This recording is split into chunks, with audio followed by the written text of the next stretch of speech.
నమస్తే. నమస్తే. ఏం పేరన్నా? గోవర్ధన్. ఏం చేస్తారు గోవర్ధన్ గారు? నేను కూరగాయల మార్కెట్లో అకౌంటెంట్గా చేస్తాను. ఎట్లా ఉన్నది? ఎండలు బాగా కొడుతున్నాయి. ఫార్మర్స్ కాంచి కూరగాయలు మీకు సఫిషియెంట్గా వస్తున్నాయా?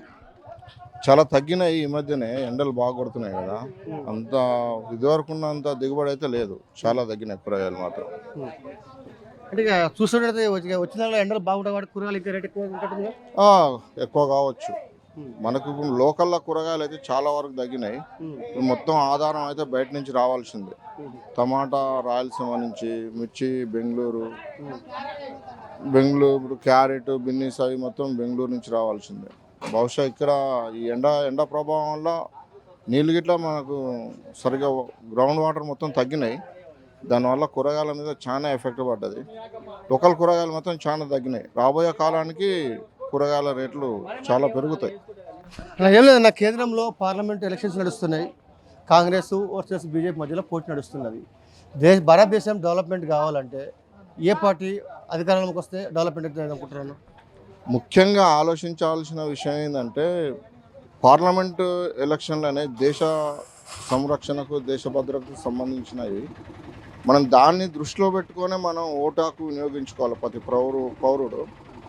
ఇప్పుడు లోకల్లో సరే ఎవరున్నప్పటికీ ఇట్లా దేశ భద్రత అనేది ముఖ్యం. ఆ దేశ భద్రత మనకు మోడీ ద్వారా మనం ఈ 10 ఏళ్ళ పరిపాలన చూసినాం.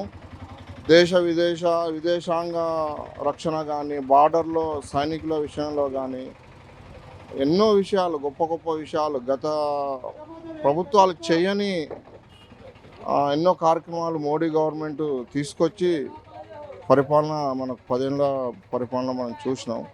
అందుకనే ఖచ్చితంగా లోకల్లో ఏ పార్టీ ఉన్నప్పటికీ ఇట్లా మనం మాత్రం మోడీని ప్రధానమంత్రిని చేయడం కోసం ఇంకొకసారి కమలం పువ్వు గుర్తు మీద ఓటేసి మనం పైన మోడీ గవర్నమెంట్ తీసుకొచ్చే ఉపాయం అయితే ప్రతి ఒక్కరు చేయాలి.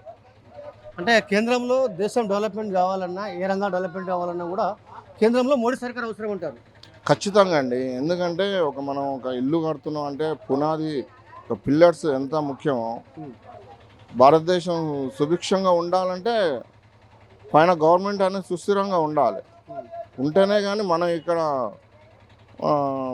స్థానికంగా రాష్ట్రాలలో మనం నిర్భయంగా ఉండగలుగుతాం. థ్యాంక్ యూ అండి.